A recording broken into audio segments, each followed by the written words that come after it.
Slendy, ego, Slendy, ego, Slendy, ego, Slendy, hey, you already know what's up. What's that, another home run? But you know the job ain't done till we hold that trophy up. Hey. What's up, everybody? Welcome, episode 540 of the Talking Friars podcast and YouTube show. Ben Fadden with you. It is December 18th, 2023. We're inching closer to Christmas Day. Hopefully, everybody is starting off their work week well.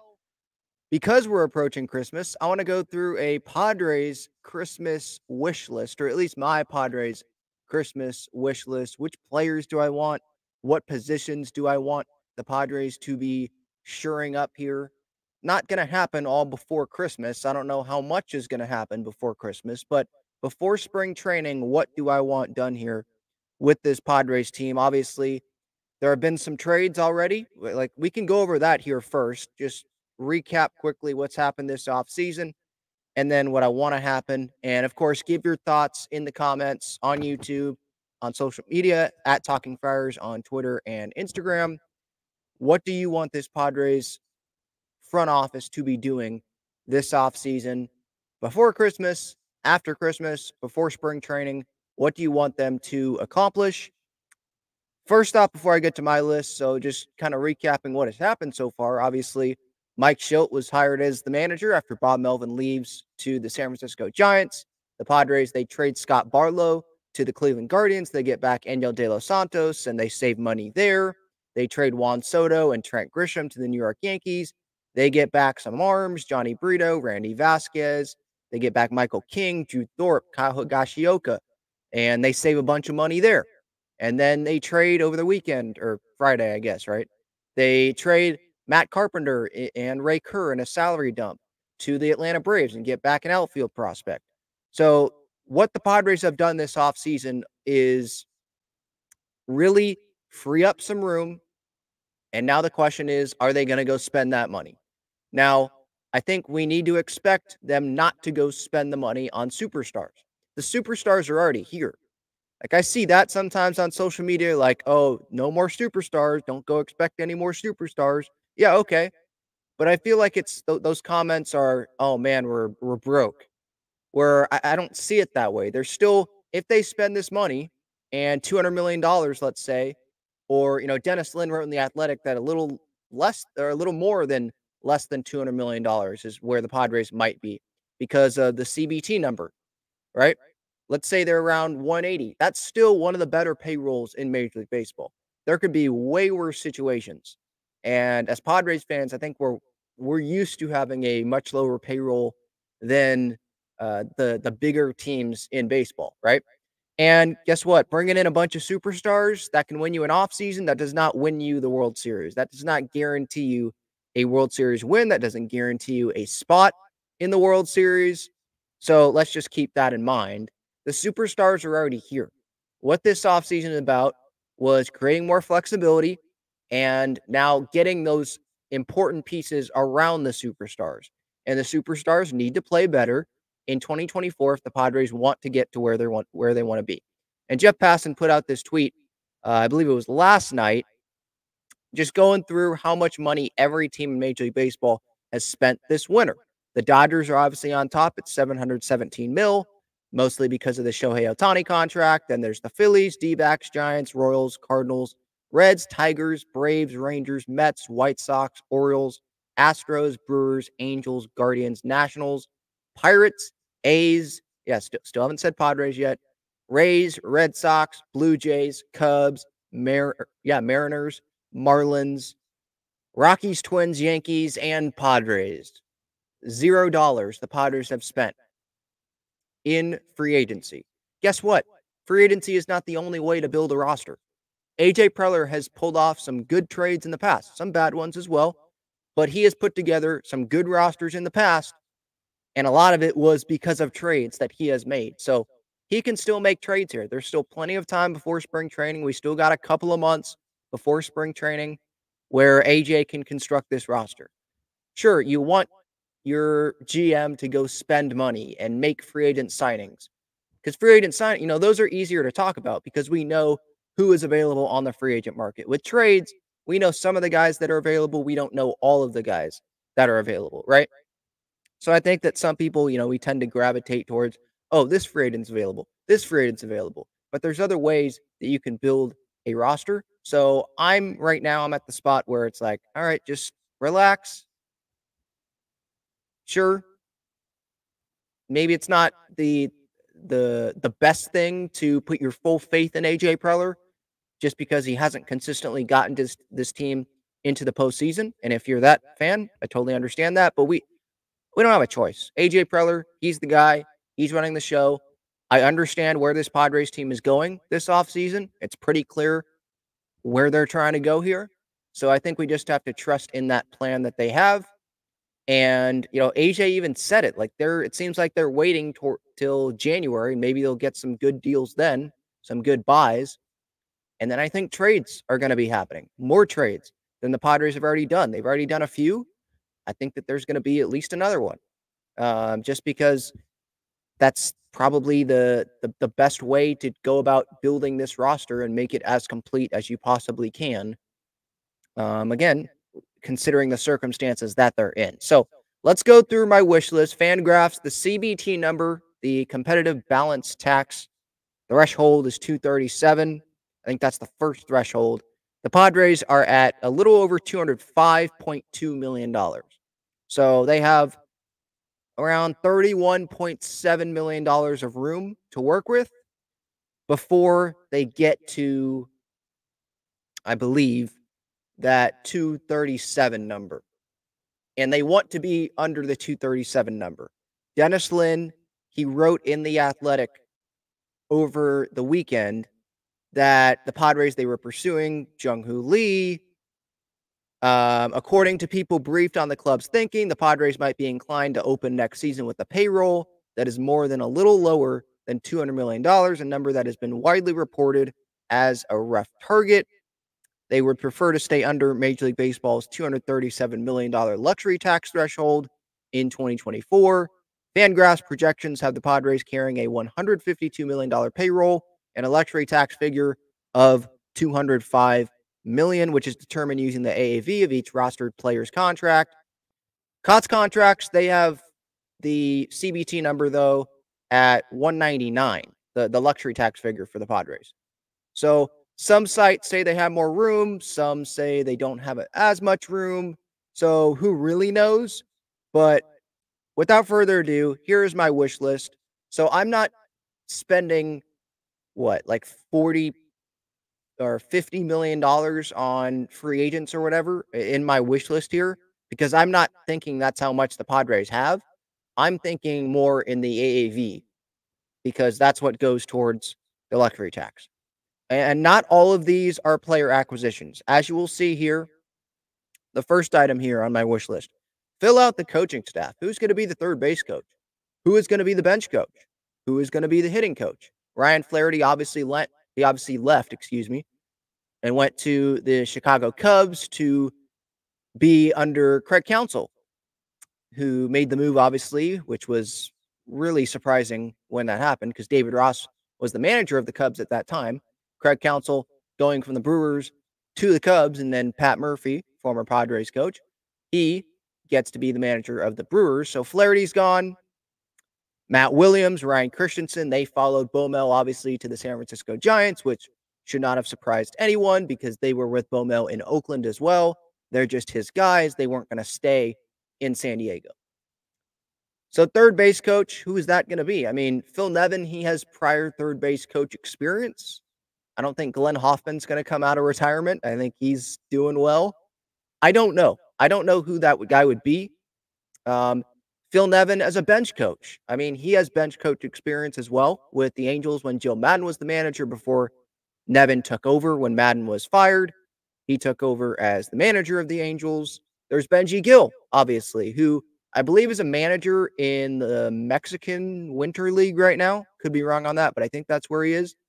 That should not stop him from being able to coach with the Padres at the big league level during the Major League Baseball season, because those are two different times of the year. So having a coaching staff with Benji Gill on it, with Phil Nevin on it, both guys have local ties. Benji Gill from the area, Phil Nevin used to play for the Padres, from the area. Um, I think those are fits. I guess the question is, does Mike Schilt like those guys? Does he want guys that interviewed for the Padres manager job to be on his staff as well? I think if you're Mike Schilt, if they're going to make this team better and they're going to give you a different viewpoint that can help you make better decisions in game, before game, then you welcome them onto your staff. Are they all in on helping this Padres team win? If that's the case and they're okay with taking a smaller role on the coaching staff, important role, but you're not the manager, and if they're okay with that, then I think you should definitely look at that. So we'll see when this coaching staff gets announced. But yeah, I'd like the Padres to fill out the coaching staff here. Hopefully, it's sometime before Christmas, sometime this week. I think Dennis Lynn wrote that, or maybe I think it was Lynn or AC wrote that the Padres coaching staff could be announced sometime this week. So that's something that's on my wish list. Another thing that is on my wish list, this is starting with acquiring players, and that guy is Max Kepler from the Minnesota Twins. Kepler, it would be a one-year deal. He's a free agent after the 2024 season. 1 year, $10 million. Can give San Diego 130 games. That's what he gave last year. I think he gave that another time in the last 4 years in his career. Left-handed hitter, 24 home runs last year, a 121 OPS plus, someone that probably can be a two-hitter in the lineup. I know maybe he'd go lower than that, but do the Padres want 4 straight righties right off the top? If Kim's still on the team, Kim, Tatis, Manny, Bogarts, that's 4 righties right off the top.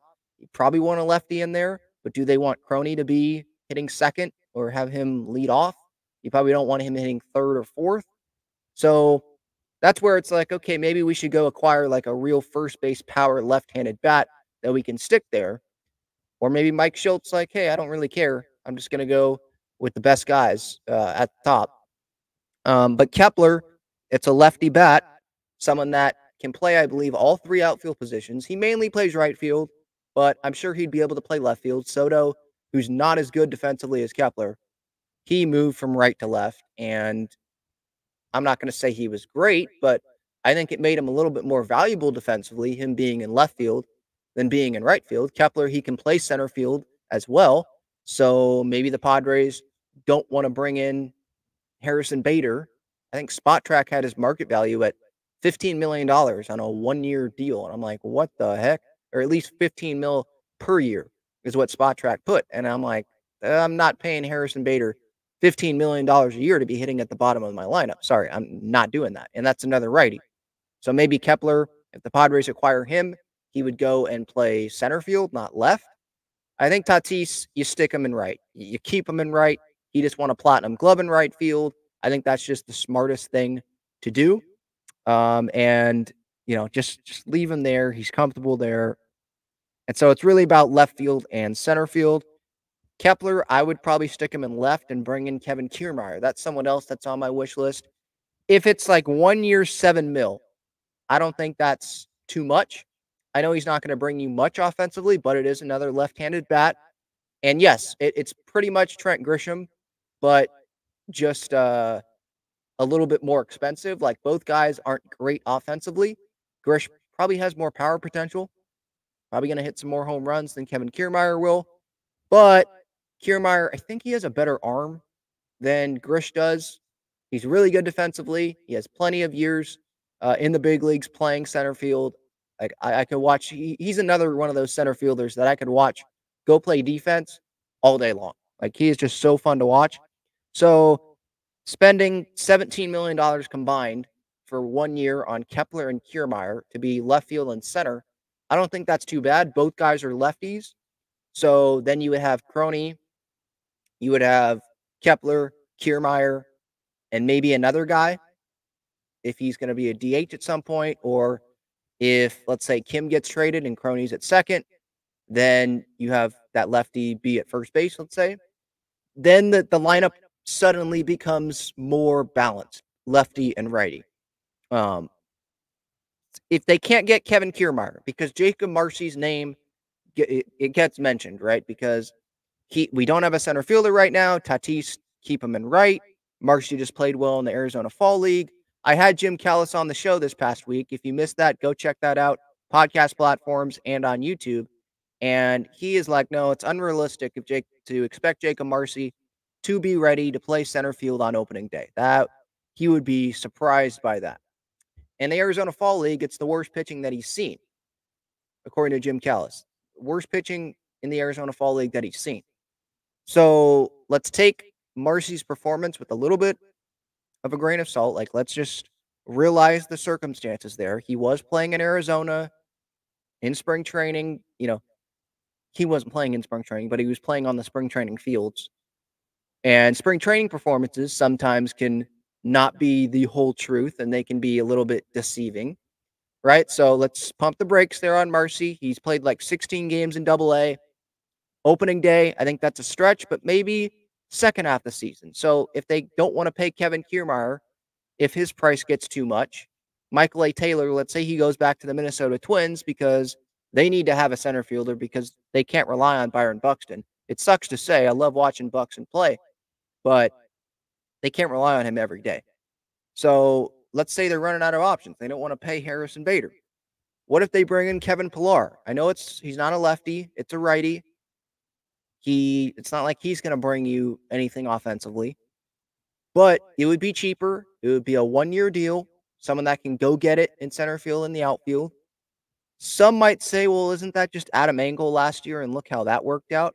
Okay, that's true, but I don't know. I view Kevin Pillar still on a different level than Adam Engel.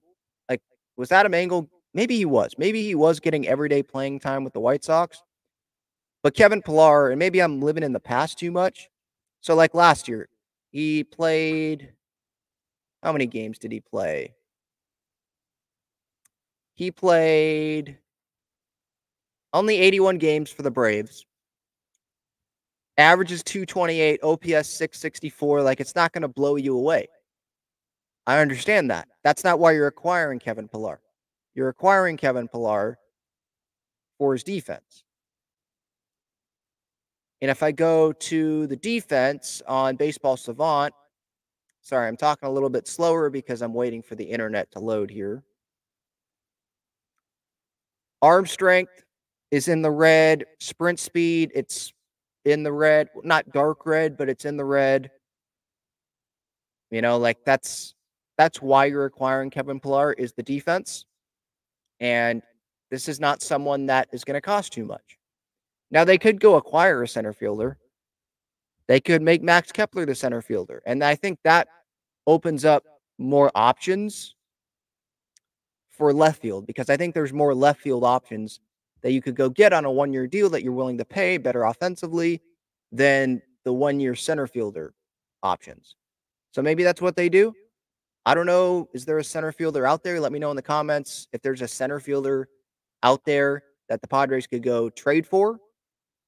Like, realistically, that would be an upgrade over any of the free agent center fielders. But yeah, acquiring Kepler and Kiermaier, I think that's solid.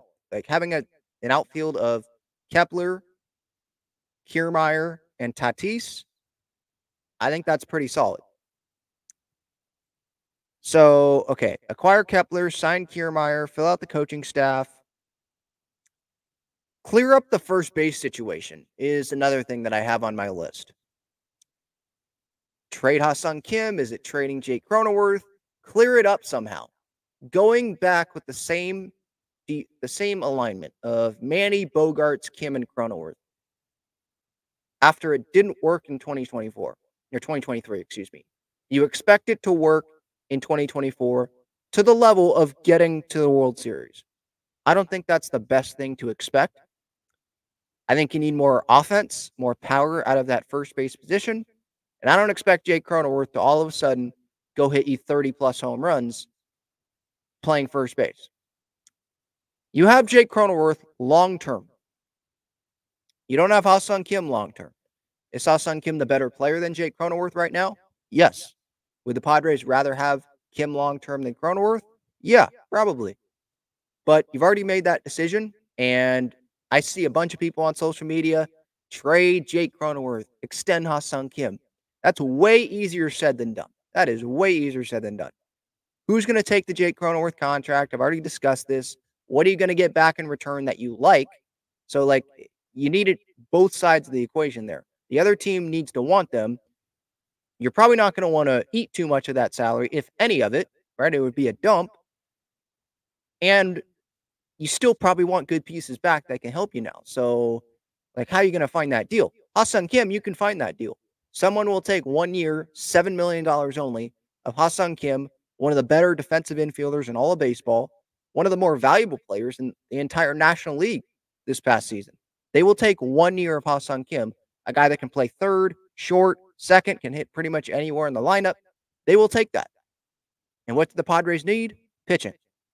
So they could do that, move the guy that you have long term back to the position that he's most comfortable with, to the position that he will give you the most value from, because it's not first base, it's second base. So how about do that, make Jake, the most comfortable that he can be, and maybe he can go out and give you a better season in 2024. Sure, you want Ha-Seong Kim on your team, but this is the position that the Padres have put themselves in. So maybe the best thing is, hey, you clear up the first base spot by moving Crony to second. You trade Kim. You get pitching back. You could get a reliever and a starter back maybe for Ha-Seong Kim. Someone like a team like the Miami Marlins, where you could get back an AJ Puck and I think Trevor Rogers. A 4-starter, and you can get a high leverage reliever. Okay, for Ha-Seong Kim, maybe you try to get a prospect in there, but you can get back that. They're not making a ton of money, so you'd save money on that deal as well. You clear up first base, you can bring in a lefty first baseman, and I think that gives you more of a complete roster, and it makes more sense positionally. Jake Cronenworth, I think he's pretty darn good defensively at second base. And you might say, well, Ha-Seong Kim is better defensively at any position over any other player. Okay, but he's here for 1 year. And the Padres don't have a complete team. They don't have a ton to work with. So that's where, like, the trade thing again comes into this, and maybe that's the best thing for this franchise, not to just go out and do everything in free agency, but to use some of the valuable assets you're selling at Kim's peak, the highest point, highest value back. Maybe it was before this offseason, but you get my point. It's not going to be higher than what it is probably right now. So I think that they got to look for what's best for this team now and in the long term. Can you build more of a complete team by dealing Ha-Seong Kim? Because Cronenworth has versatility as well. Kim's better offensively, though, than Cronenworth. But what if you bring in a first baseman that's good offensively? And then you add Cronenworth to that, who's going to have a better offensive year, in my opinion. And you add that to Bogarts having a better offensive year, and Manny having a better offensive year, and Tatis having a full offseason. And let's say they acquire Max Kepler. Pretty good. I know it's not Juan Soto, but pretty good. You add that up, and you have more of a complete pitching staff, then maybe you can make up for the loss of someone like Ha-Seong Kim. So it's something to think about. I don't want to go as far as saying maybe my opinion will change in the next day or next couple of days, but as of now, I don't want to go as far as saying, as putting Ha-Seong Kim, trade Ha-Seong Kim. I'm not putting that on my wish list, but it's something that on the wish list is think about it. Clear up this first base situation. How are you going to do that? That's the big question. I don't think they want to have Crony be sitting on the bench. If it's trading Jake Cronenworth and you can find a move for that, then okay, that helps clear up the first base situation, but clear it up somehow. I just don't think it's best to have Crony, Kim, Bogarts, Manny again and expect to be this World Series team. And then what's happening beyond 2024 when Ha-Seong Kim goes, because you still have Cronenworth here and you have all these long-term contracts. And now he wants $150 million from someone, maybe more. He wants the 177, the Dansby contract that he got from the Chicago Cubs, right? So yeah, free agency wise, who is out there? CJ Crone, Brandon Belt, Reese Hoskins, Carlos Santana. Santana and Belt are lefties. So those are options there. Hoskins, I don't know how high that price tag is going to get. I think I've said this before. If it's $17, $18 million for 1 year, is that in the price range for the Padres? Does that make sense for the Padres? CJ Crone, if you add him, I mean, he's a Padre killer. He is a righty, though. So it's a first baseman for sure. And he'll give you more power probably than Crony, but it is a righty. So are the Padres going for, we want the best lineup? I don't care if it's all righties. Just if these are our best options, we're going with our best options. Are they going that, or are they going to value, we need some lefties on this team?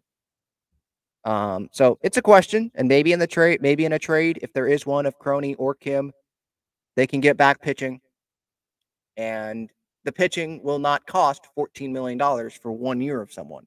Not going to cost $16 million on a 2-year deal for someone with an injury history, like Michael Wacha. Not going to cost 3 years, $45 million for someone like Seth Lugo.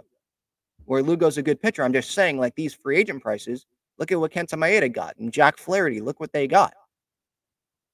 So trades feels like the way to go when you're trying to cut payroll and still build more of a complete roster. You're still trying to contend. You can get guys that are under control. Someone like Trevor Rogers, who's expected to make $1 million, not 14. Who else did I say? AJ Puck, $1.2 million, not $20 million a year, like Josh Hader probably wants in free agency, right? So someone like that. Acquire Dylan Cease is on my list. During the Jim Callis interview, I asked him about Dylan Lesko and was like, hey, so Dylan Lesko, and I think I added, I think that might be too much. I've thought about it, and I'm like, no, actually, I don't think that's too much. I think giving up Lesko, who is young still, he's not as far along as Robbie Snelling is.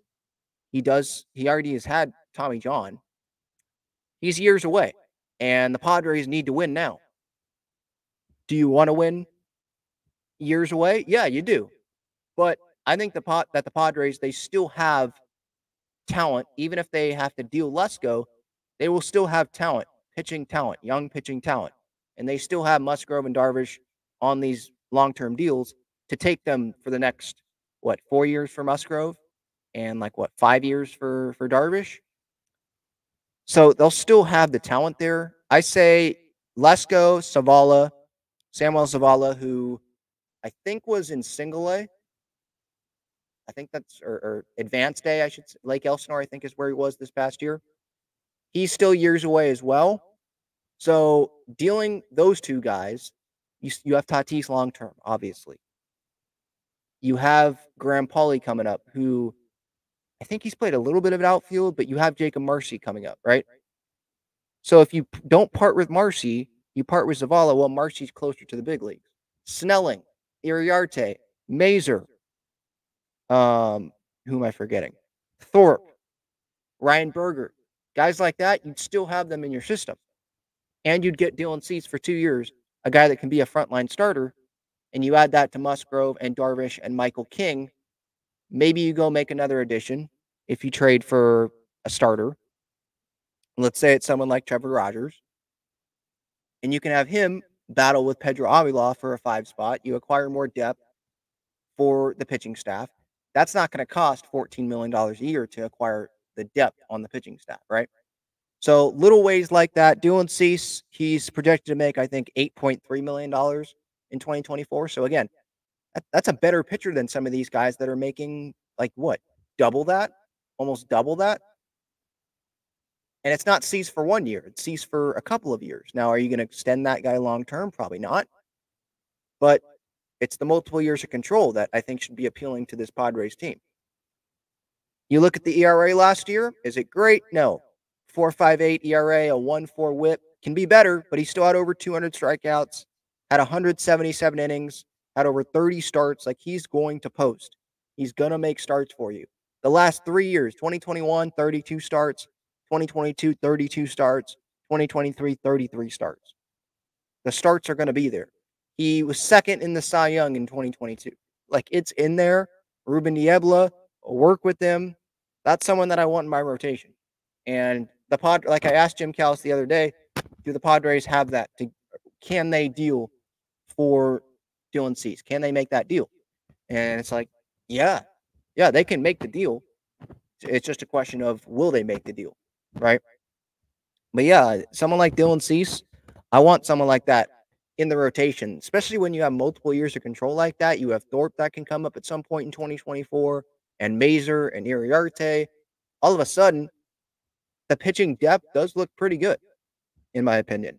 If some of these moves happen, more pitching depth. So if it's a Kim trade with Miami, for example, where like I talked about, AJ Puck, who can be a reliever for you. You need relief help. You need relief help. You need arms. Trevor Rogers, or I don't think Jesus Luzardo is going to happen. But I don't think Braxton Garrett would happen either. Let me check out some other arms in this rotation. For the Marlins, let's see here. Perez wouldn't happen either. Edward Cabrera, you might have to give up more, or it would just be Edward Cabrera, not more than that.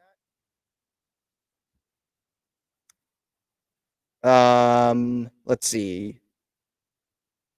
Max Meyer or Mayer. I think he was a first round pick for the Marlins out of Minnesota.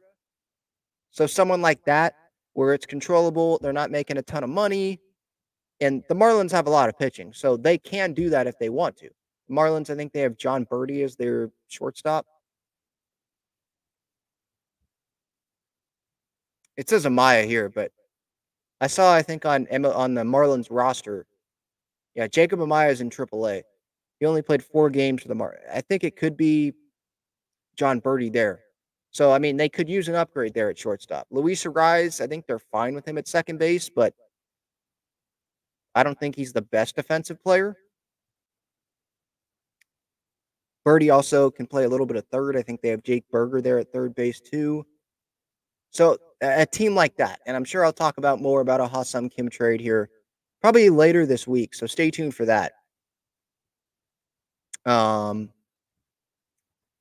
But yeah, something like that where you can get pitching depth, because the free agent market, and AJ Preller, he was telling Kevin Acee this after they made the Carpenter deal about the flexibility and all that. And he mentioned January. Like, that was part of his quote. Let me go find that here. He either told Acee or Sanders this.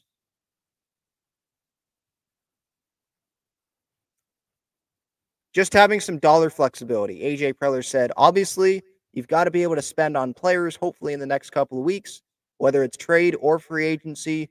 When the market kind of stabilizes, guys get to January and they're looking for places to play, there might be some good buys out there. So, like, he mentioned January. Like, I think he realizes, yeah, these free agent prices, too much. We're not going to be in that. Certain guys, okay, but like Lugo, for example, they offered a lower AAV than the Royals did, you know? So they're willing to spend, but at their price, and probably stretch out the years, not give you $14 million a year if you're Jack Flaherty coming off of a down year, right? Down a couple of years, I guess.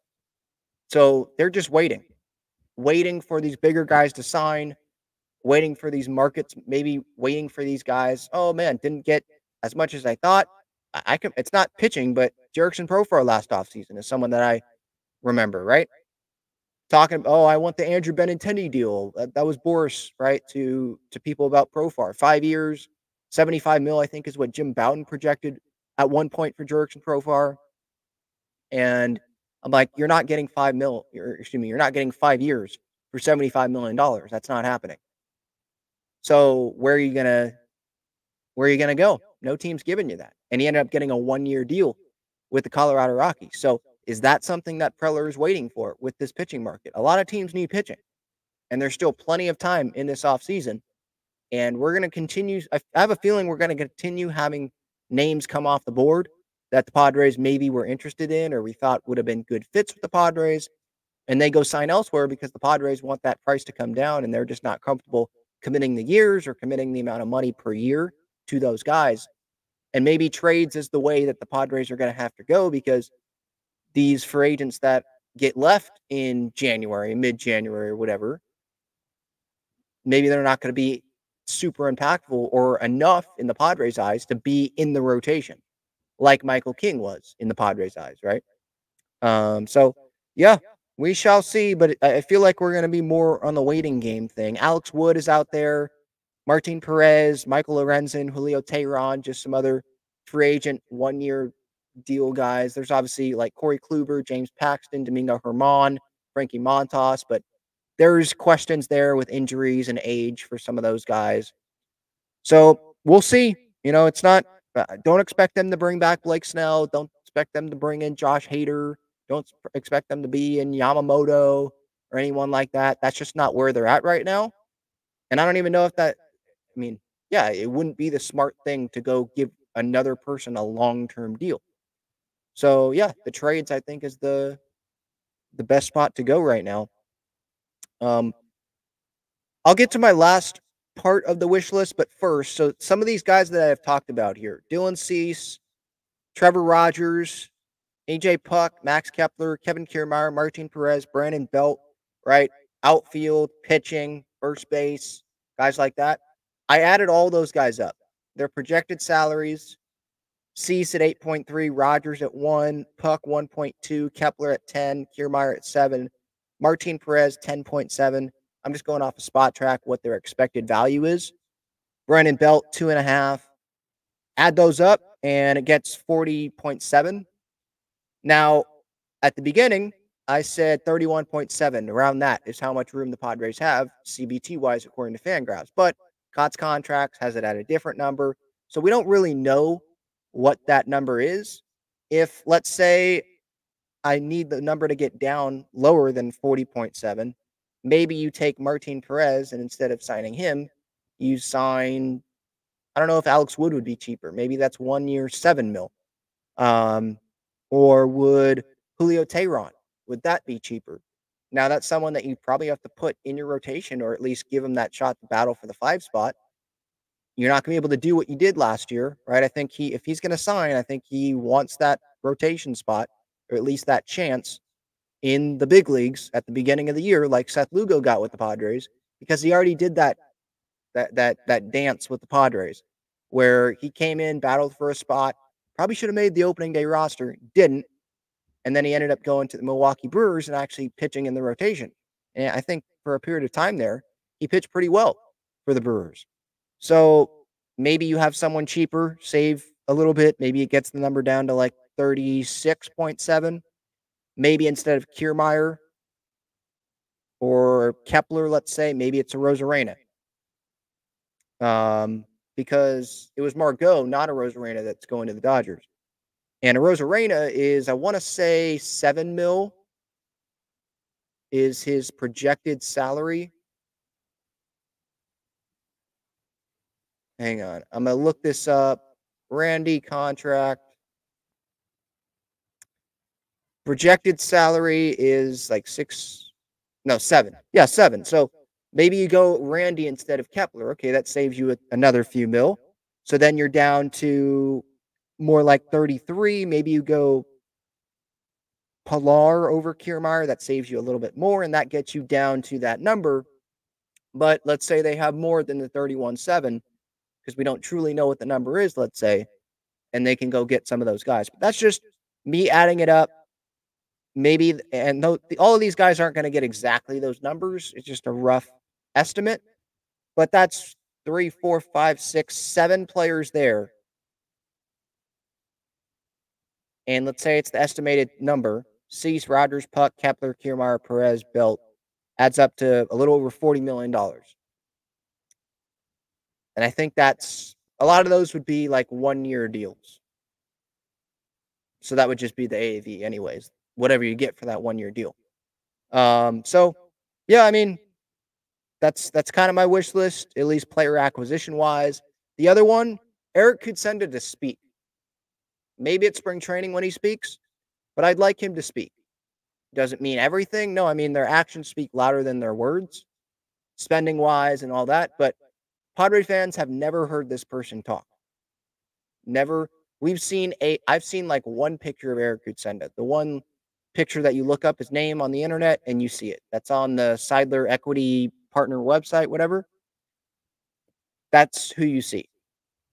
So tell the fan base, Eric, who are you? What do you stand for? Not just a written statement, but like show yourself. Speak to the fan base. Show that passion when you're speaking to the fan base. Maybe that will go no way. Maybe that'll go a long way. But I'd like to see Eric Kutsenda speak just to hear what he sounds like, and maybe I will see that vision, that passion in his eyes, or I'll hear it in his voice when he's talking. But yeah, I want to see that. I'd like to hear from Eric Grutner. I thought that's when we were going to hear from him was the Mike Schilt press conference.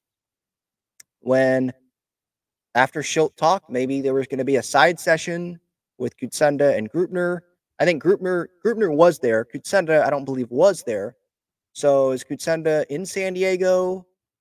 I would think going to the manager press conference is, the introductory press conference for the manager is something that you'd want to do, but maybe he was busy doing something. Who knows? But I'd like him to speak. That's not something that has to happen, but just like for Christmas, right? I mean, how old I am now? Old. I'm not old, but you get my point. I'm not 7. I don't make like a Christmas wish list. Like whatever happens, happens. I view it more as a day. Like, man, I'm grateful to continue to have another day. I'm grateful that my family has another day. That's kind of how I view it.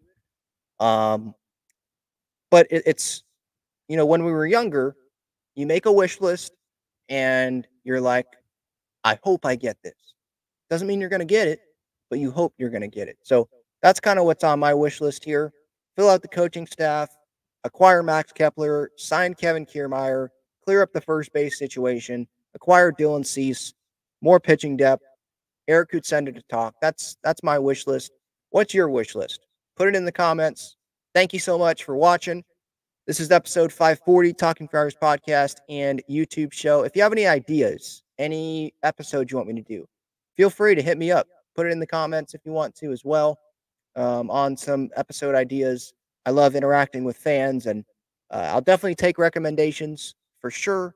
SeatGeek code Talking Friars, $20 off your order. Underdog Fantasy, 100% deposit match up to $100. There's great pick'ems going on there. Underdog Fantasy. The NFL season's coming down to the wire. There's obviously college basketball, college football, bowl season here underway, NBA, NHL. There's a lot of stuff going on. So feel free to use that to your advantage. BreakingT.com and Foco have some good Padres holiday ideas. If you're still kind of lollygagging on that, it's getting close. So click the link in the description. Breaking T, some Padres, Aztecs, and Wave shirts and sweatshirts. Foco, they have some good bobbleheads over there. And Gaglione Bros, they've got their main location on Friars Road. Best cheesesteaks and garlic fries in San Diego. Make sure to hit them up. You got the phone number, the address on at their website. Link in the description there. Thank you, everyone, for the time. I really do appreciate everyone's time. I don't take it for granted. You chose to listen, watch me for 40 plus minutes today. Thank you so much. Have a great rest of your day, and I'll talk to y'all later. See ya.